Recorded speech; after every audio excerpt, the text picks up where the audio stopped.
majiteľom spoločnosti Pricemania, vedľa mňa sedí Mišo Král a budeme sa rozprávať jednak o spoločnosti Pricemania ako takej, o jej histórii a o ich plánoch, takže o histórii mohol niečo Mišo, kedy to vzniklo? Kedy ťa napadlo, že Pricemaniu založíš? Pricemania funguje momentálne 3,5 roka, takže zhruba v tom čase vznikla tá myšlienka, ten nápad, ten názov, tá značka. No a v podstate odtedy postupne rozširujeme firmu.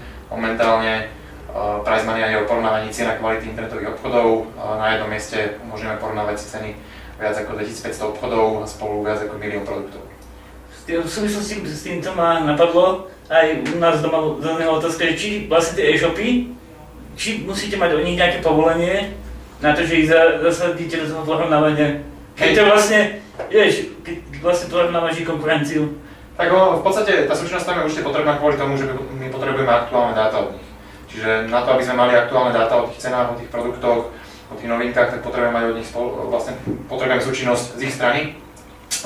Funguje to na báze nejakých XML exportov, ktoré dostávame na dennej báze z ich strany, aby sme mali stále aktuálne dáta. Čiže určite áno, je potrebné, aby si ten shop zaregistroval, mal záujem s nami spolupracovať a mal záujem nám poskytovať aktuálne a presné dáta. Koľko je tých e-shopov momentálne, ktoré momentálne registrovaných viac ako 2500 obchodov. Položiek tovaru, dá sa povedať, že množstvo, aké tam je?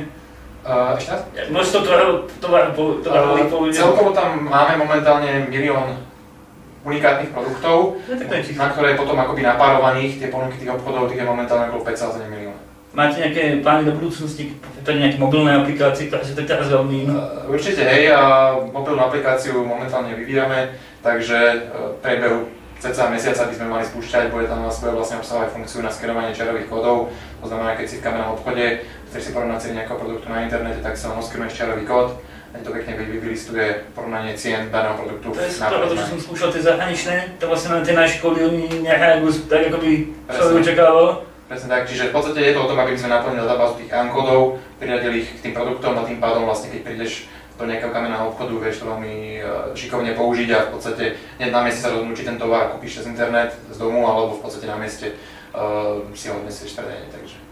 OK, viem, že organizujete nejaké súťaže zaujímavé, to už skoro si bola mohla? Áno, takže organizujeme samozrejme súťaže. Tie súťaže sú najmä na našej stránke a vlastne konajú sa v dvojtýždňových intervaloch, vždy je tam nejaký partner, napríklad teraz máme súťaž s cestovnou kanceláriou Intermedial, je tam vlastne perfektná výhra pre 2 osoby. V Chorvátsku v apartmane s penziou, takže kto chce sa môže zapojiť, také menšie promo. A toto je vlastne teda taká súťaž, ktorá sa koná u nás na stránke. Ale potom máme ešte špeciálny projekt, sme vymysleli pre našich facebookových fanúšikov. Volá sa to, že ukáž nám akýsi Pricemaniak, je to facebooková aplikácia, ktorá je vlastne založená na tom, že človek, ktorý nakúpi nejaký tovar prostredníctvom internetu, prostredníctvom e-shopu nejakého reálneho, sa s tým odfotí v nejakej smiešnej zaujímavej póze a ho pošle do tej našej aplikácie a môže získať zaujímavé ceny. Aby sme to nejako tak ošetrili, aby ľudia proste si nemysleli, že teraz keď pošlem a už nemám šancu vyhrať, lebo už je polka leta, alebo je to letná súťaž, tak sme to ošetrili tak, že vlastne každý týždeň môže vyhrať človek inú cenu, ale zároveň, keď sú tí ľudia naozaj že aktívni a naozaj tam donesú nejakých tých kamarátov alebo proste majú veľa tých lajkov, majú veľa tých hlasov, tak môžu vyhrať potom veľké ceny. A tie ceny sú fotoaparát, je tam trampolína a je tam mobilný telefón a naozaj sú to ceny, ktoré majú minimálnu hodnotu 450 €, tie hlavné. Práve že nejako veľmi aktívni zatiaľ nie sú, čo si spomínala? Nemyslela som, že aktívni, oni aktívni sú, tí, ktorí sú zapojení, tak tí sú aktívni. Samozrejme aj tí hlasujúci sú aktívni. Skôr by sme možno chceli podporiť tú skupinu tých, ktorí pridávajú tie fotky, možno nových súťažiacich. Lebo ľudia ako keby sa báli a boja sa troška pridávať fotky. Ale čo sa týka tých hlasujúcich, tak hlasujúcich máme dosť. A čo sa týka vlastne tých fanúšikov, aj sa nám zvyšuje už počet fanúšikov za poslednú dobu. Takže akože s tým sa spokojní, len by sa troška chceli možno posmeliť ľudí, nech sa neboja, nech sa pridajú. Myslím si tak povaha, že proste akékoľvek súťaž, keď sa u nás zorganizuje s fotkami, tak sa proste ľudia asi hambia, alebo mám s tým skúsenosť s tým blogu, takže?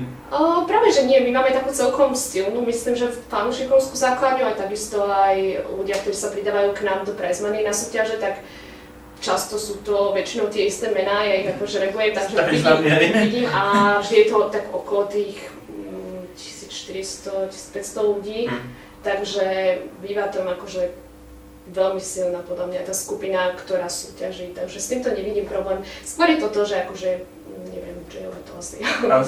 OK, Michal, ešte sa spýtam také nejaké plány do budúcnosti s Pressmaniou? Také rozširovanie do zahraničia napríklad? Plány máme veľké, tak ako vlastne ja začínal sám teda pred 3,5 rokmi, tak teraz v podstate mám, ako vidíš, fungujeme v nejakých priestoroch, máme tu 7 full-time zamestnancov plus 15 študentov, ktorí vlastne pracujú s tým katalógom, zaraďovaním produktov a tak ďalej. No a plány sú veľké, plánujeme do konca roka spustiť Česko, to znamená Pressmania.cz, kde teda ten trh je niekoľkonásobne väčší a v podstate rátame s tým, že tí klienti, ktorí sú na Slovensku, a sú to české firmy, tak tým, že sú spokojní s nami na Slovensku, tak predpokladáme a veríme, že teda budú aktívni aj na Pressmania.cz. No okrem toho vlastne chceme teraz rozšíriť trošku portfólio služieb, predsa len je tu cítiť určitá sezónnosť, to znamená v tomto období je určitý pokles alebo stagnácia v tej návštevnosti, takže naše silné obdobie je v podstate tá predvianočná sezóna. Práve potrebujeme vykryť aj toto obdobie a zvažujeme aj vstup do súvisiacich segmentov. Momentálne nás zaujíma najmä segment zľavových portálov, respektíve zľavových agregátorov a takisto pre nás zaujímavý aj segment bazárového tovaru. Takže nejaký Pressmania bazár alebo zľavý Pressmania.sk? Nebudem ešte predbiehať, ale myslím si, že môžete sa pripraviť na zaujímavé prekvapenia v blízkej dobe, takže budeme určite kvalitne ich promovať a prezentovať v médiách. OK, takže ja sa teším a ďakujem týmto a myslím, že by sme sa trošku mohli aj predstaviť ľudí, čo to budeme. Budeme na ne. OK. Tak Braňo, vítaj u nás teda. Ja by som ti predstavil možno našu firmu a ľudí, ktorí v nej pracujú. Tak v podstate tu máme kolegyňu Simonku, ktorú sme robili rozhovor. Má na starosti u nás PR marketing, to znamená komunikáciu s médiami, prípravu v podstate nejakých mediaplánov, kampaní a tak ďalej. Potom tu máme ďalších kolegov.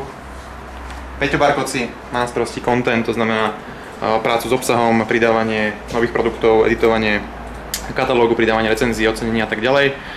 Vedľa je Zolo, Sabo, ten má v podstate na starosti podobné veci ako Peťo, plus komunikáciu v rámci supportu, to znamená otázky klientov, prípadne aj užívateľov, najčastejšie takých, ktorí si nás zamieňajú s e-shopom, ktorí prídu cez Google a v podstate majú nejakú ambíciu u nás tovar zakúpiť, takže potom im musíme vysvetľovať v podstate, že teda nie sme e-shop, ale sme portál na porovnanie cien kvality e-shopov, takže to je celkom pravidelné, také telefonáty. Tu mám Martina Kramara, ten má sa na starosti obchod, to znamená komunikáciu s e-shopmi, oslovovanie nových klientov, komunikáciu s mediálnymi agentúrami a s výrobcami, ktorých tiež teraz sa snažíme v poslednom čase osloviť. Plus Filip má v podstate náplň práce veľmi podobná, takisto má svojich klientov, s ktorými komunikuje, ktorým sa snaží poradiť nejaké dobré riešenia v rámci podnikania. Nie je to o tom, že sa snažia predávať teda reklamný priestor, ale naozaj byť poradcami pre tých klientov a poradiť im v tom, ako prevádzkovať ten e-shop, najmä keď je teda ten obchod začínajúci alebo skrátka potrebuje poradiť. Tam je Filip Tuhý, ten tiež teda časťou content oddelenia, takže tiež má na starosti vlastne editovanie katalógu, pridávanie produktov, pridávanie recenzií, ocenení z časopisov produktom a celkovo vlastne správu. Vzniká po tej technickej stránke. Tu je Martin Čambal, ktorý má na starosti, vlastne, ktorý je hlavný developer a má na starosti kompletne po technickej stránke vývoj portálu, všetko, čo sa týka behu serverov, správy portálov a tak ďalej. Tu ešte za rohom skrytý Marek Milan, ktorý vlastne má na starosti takisto development, plus teda čiastočne, alebo do veľkej miery teda aj frontend, to znamená priamo už potom nasadzovanie novej grafiky, nasadzovanie kampaní, prácu s newsletterami a v podstate takéto súvisiace veci. Ďakujem. Teda, v podstate to máme teraz takú novinku, minulý víkend som vrtal, takže je to vlastne taký dashboard, ktorý nám všetkým na očiach v podstate zobrazuje aktuálne čísla, aktuálnu návštevnosť, bounce rate, nejaké aktuálne výsledky mailingov, ktoré odchádzajú, aby v podstate všetci mali prehľad o tom, že čo sa deje a ako vlastne si stojíme.